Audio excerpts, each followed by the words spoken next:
Hello everyone, this is James from Rally International. I'm going to be running through this presentation with you today about creating an effective campaign. This could be useful for your action at home or for skills in the future. When we created this presentation, it was for use during active citizenship training events, and so there's a summary here of what you need to complete your action at home, the four active citizenship goals, which are youth-led, engages others, creates a positive long-lasting change, and involves the UK community. And you can also see there the Sustainable Development Goals. If you can identify where your campaign sits within the goals, that's also a big bonus. The objectives of this session are for you to develop an effective campaign, ensuring that you have the tools to create real change, to train you in effective lobbying of decision makers and how to work with traditional media, so we'll have a look at that, to think about awareness raising and to highlight different types of awareness raising and its benefits, and finally to train you in creating effective, realistic, goal-focused campaign plans, otherwise known as campaign strategy. It's important to note here that as you've completed the ICS program, you will already have done some of these things on your ICS placement, notably awareness raising, something that you'll have engaged with in your community. If you did any action days or campaigns, speaking to members of the community, doing your livelihoods or water and sanitation project. Equally, if you spoke to leaders in your community, that's a kind of lobbying. So we're going to move on. The first section of this presentation will be about effective campaigning. There are 5 questions that we're going to address throughout this presentation, which will help us to understand what campaigning is. The first question is, what is the problem? This is the focus of your campaign. Who can help? This is your target audience. How can we work together? This is the objective of your campaign. Why should they help? That is the target of your campaign. How can you get them to help you? This is your message. And how can they be convinced? This is your tactic. What action are you going to take? This table is going to form the basis of our campaign plan. So when you come to do your own campaign, you could draw a table like this, and then as you answer the questions that I'm going to ask throughout this presentation, you can complete it yourself. I will be completing this table with the following example. Single-use plastic is a popular topic and one which is important to many people. It presents a big problem and is something easy for us to talk about today. So the first question that we looked at earlier was, what is the problem if we're talking about single-use plastics? Obviously, they produce a huge amount of waste and many of it ends up in the ocean. Plastic also enters the food chain through animal consumption and soil and water contamination, often in the form of microplastics. The production of plastic also produces a huge amount of CO2. We can, of course, then pop this information into our table. We can say that plastic kills wildlife. It's recycled efficiently. It creates microplastics which have unknown health impacts, and the production of plastic emits CO2. Some of these entries are slightly different to the previous examples, but you can see the point. The next question is, who can help? We're going to use this diagram to divide different organizations up into 4 areas so that we can more easily identify who to work with. On the left, it says businesses, which of course includes corporations large and small, which we may be able to lobby or talk to. At the bottom we have the public, that's the general public that you might come across in the street or on social media. On the right we have NGOs, non-government organisations, which includes charities. They might be local charities or they might be international organisations, INGOs for example. And finally the public sector, which includes all forms of government, like your local council or the national government. That could be devolved parliaments or indeed Westminster. If we return to our campaign plan, we can begin to answer some of these questions. So if we have a look at the problem of plastic killing wildlife, we could say that the Woodland Trust might be able to help us. They would fit into the area of NGOs on the previous diagram. Plastic not being recycled efficiently could be solved by the local council. They would fit into the public sector area of the previous diagram. Plastic creating microplastics, which have unknown health impacts, could be addressed by the public and consumers. It's something that we could take action on. And finally, production of plastic emitting CO2 could be addressed by businesses. They may be able to have an impact on this issue. The next question is, how can we work together with these organisations? So again, looking at our diagram of different areas, different organisations to work with, we can reflect on how we might be able to work with the Wildlife Trust or our local council. What can we do to change these situations, to address these problems? Working together with the Woodland Trust, for example, we could volunteer, raise awareness, or engage in fundraising activity to support this organisation. They are specifically working with wildlife in the United Kingdom, and by supporting this organisation, we may be able to encourage them to think about how plastic affects British wildlife. The local council could be worked with by giving them a call, or voting in local elections, or even lobbying, sending them letters, or organising a campaign to draw attention to the problem of plastic recycling. Plastic creating microplastics and the public's engagement with that is that we can encourage the public to buy biodegradable products or encourage them not to buy single-use plastics. And finally, businesses can be lobbied so that they change the amount of plastic that they use, thereby reducing the emissions of CO2. By changing consumer behaviour, businesses will make less money selling plastic products. And finally, through CSR, or corporate social responsibility, which is where businesses and people that work for businesses engage in charitable work, and they may take on this issue as something that they wish to deal with. This is a more complex question. Why should they help? We all think that we have the correct answer to this question, and it's fairly obvious.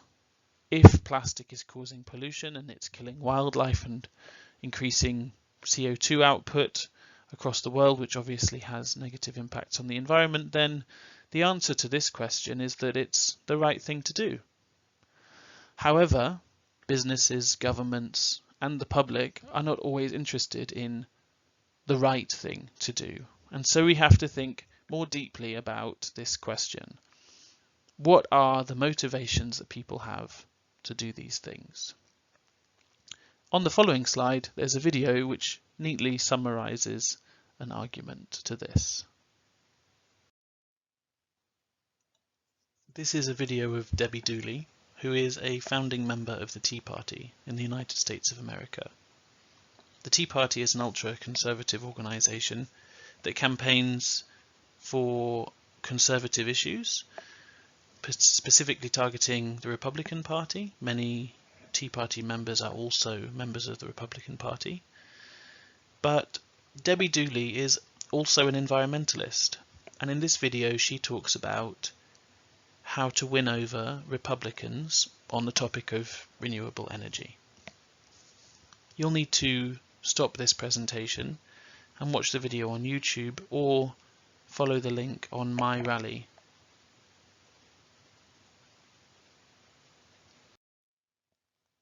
Now we can think about the vested interests of the organisations which we are targeting for our campaign.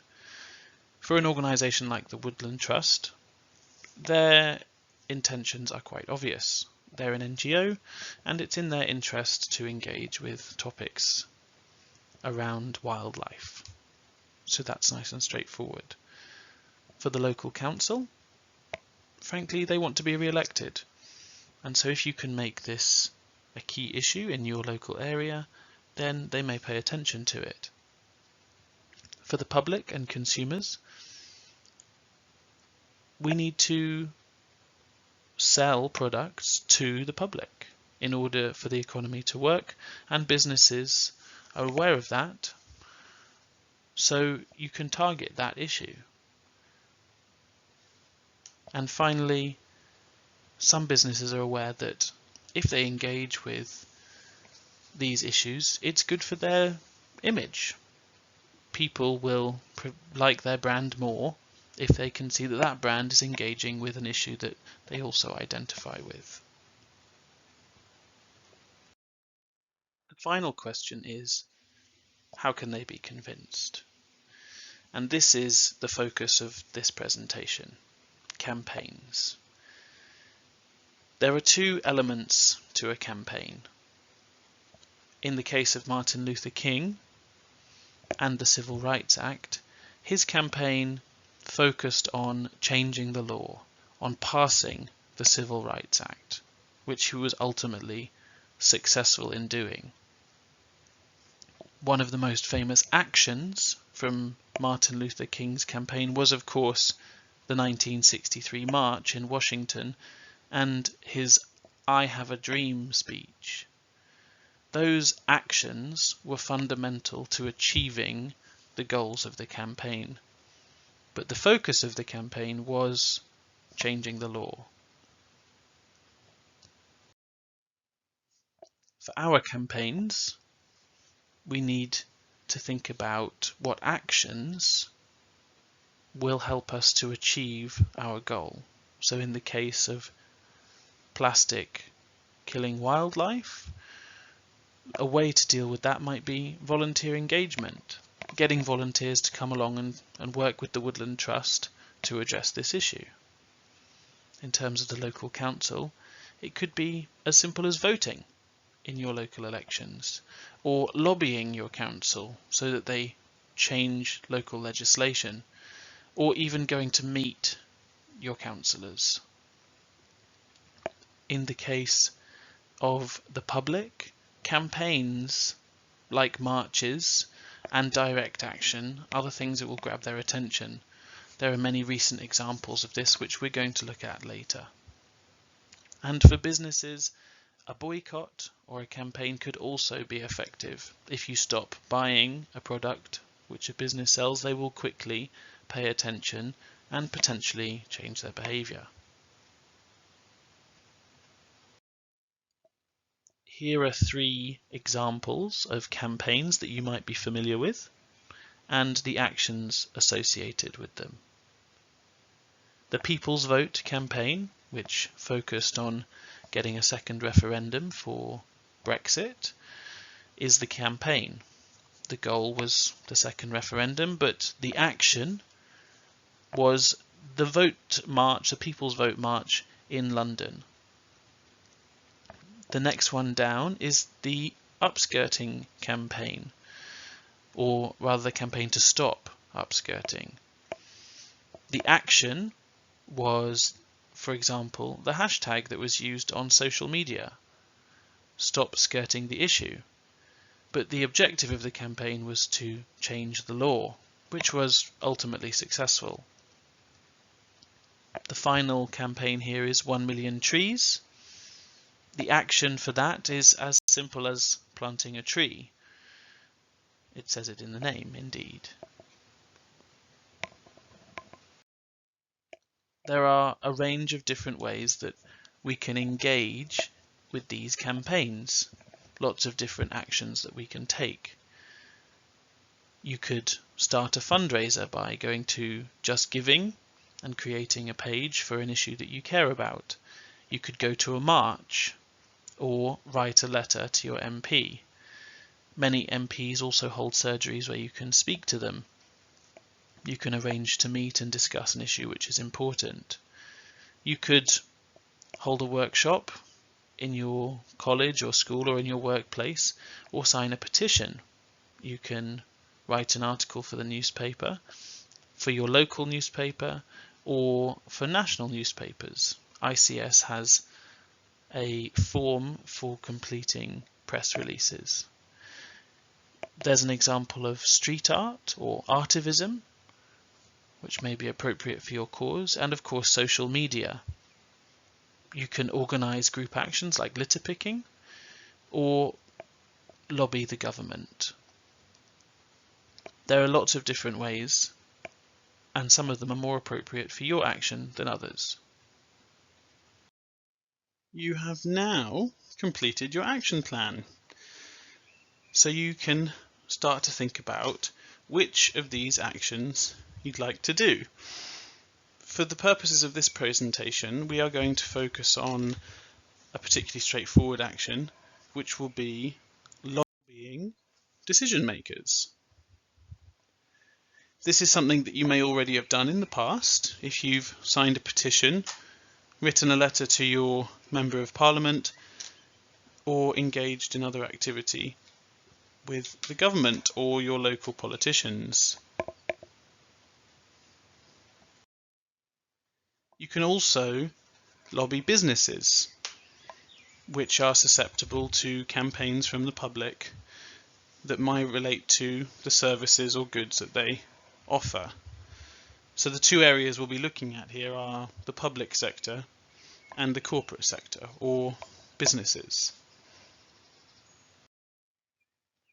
Before you start writing to your MP or communicating with them in any way, it's worth bearing in mind that most members of Parliament went into that line of work because they want to make a difference.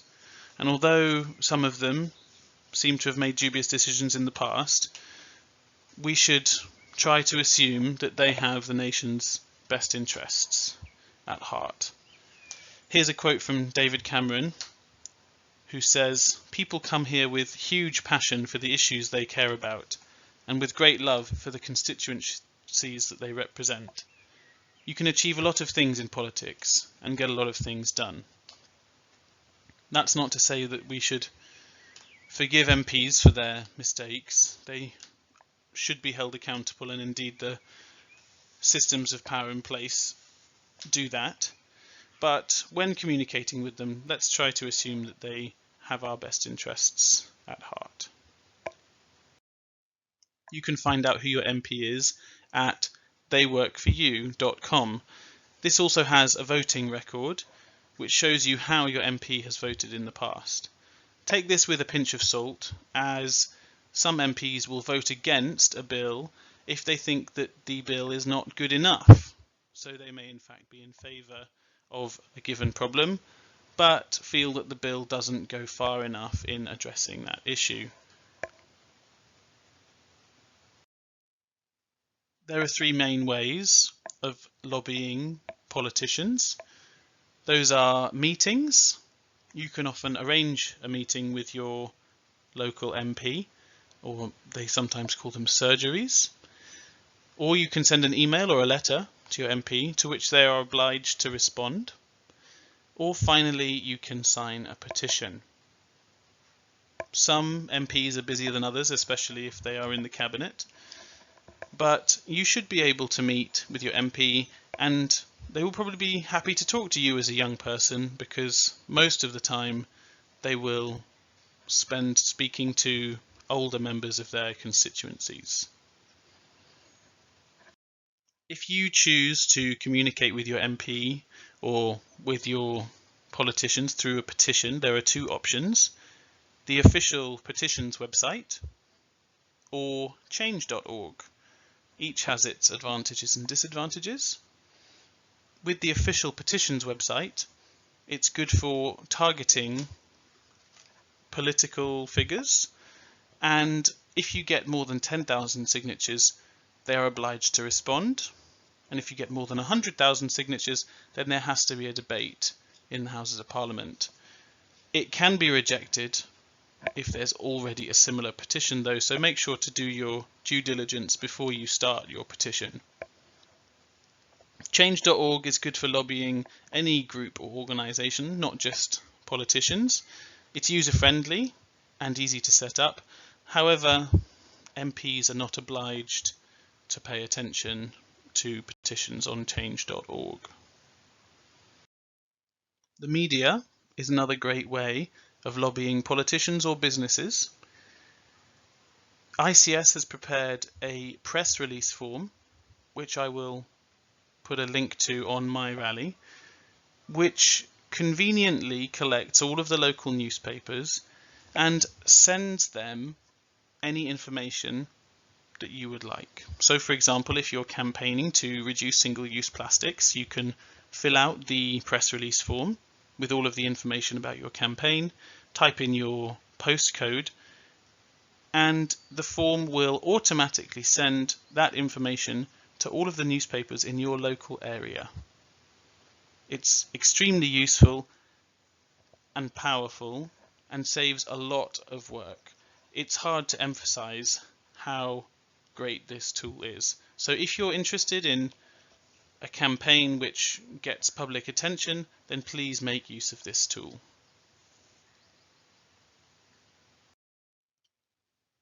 If you would like to try something other than lobbying businesses or politicians, then awareness raising is another area where there are lots of options for different actions.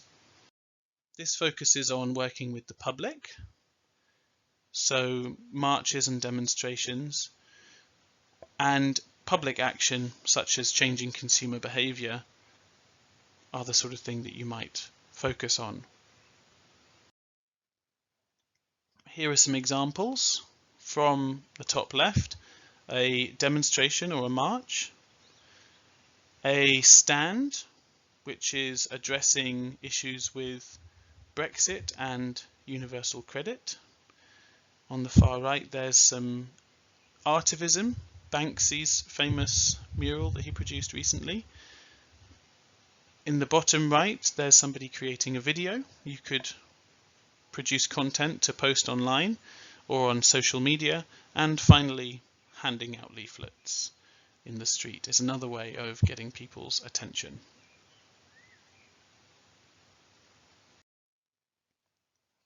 Before you begin any of these activities though, it's important to think about your target audience. When you design your leaflet and start handing it out, who do you want to read that leaflet? Who do you want to reach with that information? It's essential to think about this, because if you don't have a specific audience, then that information might get lost, and then you won't have an effective campaign. It's also important that along with that information, you have a call to action. This means that once your target audience has read that information, they've heard about the problem with plastic, there's something that they can do. That could be as simple as signing a petition, or it could be advice about how they can reduce the amount of single-use plastic in their lives. This is essential so that people feel engaged with the campaign that you're running.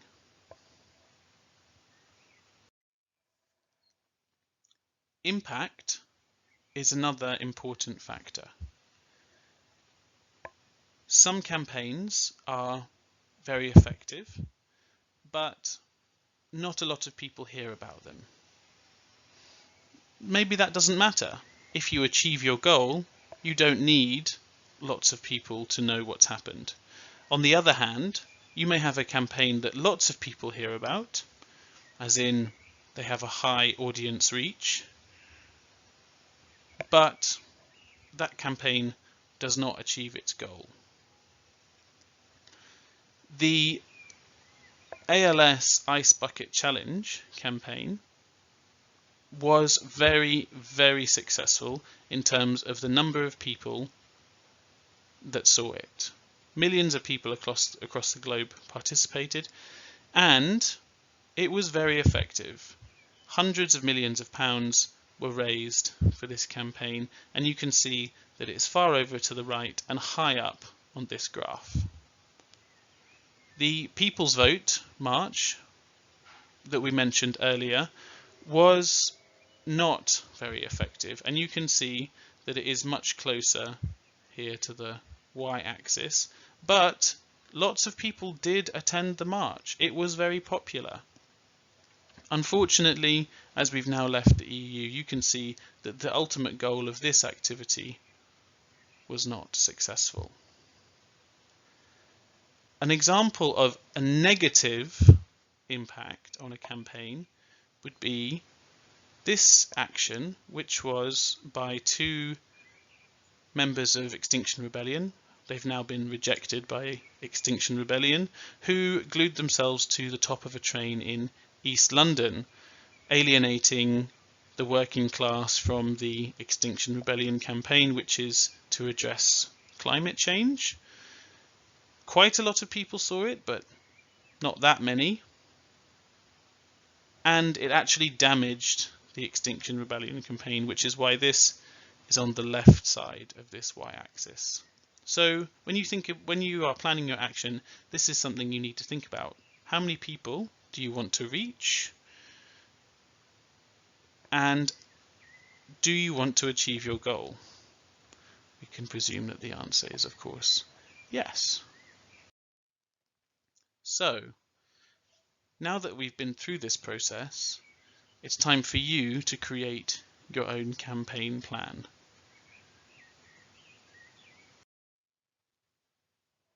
These are the questions that we looked at the beginning of the presentation.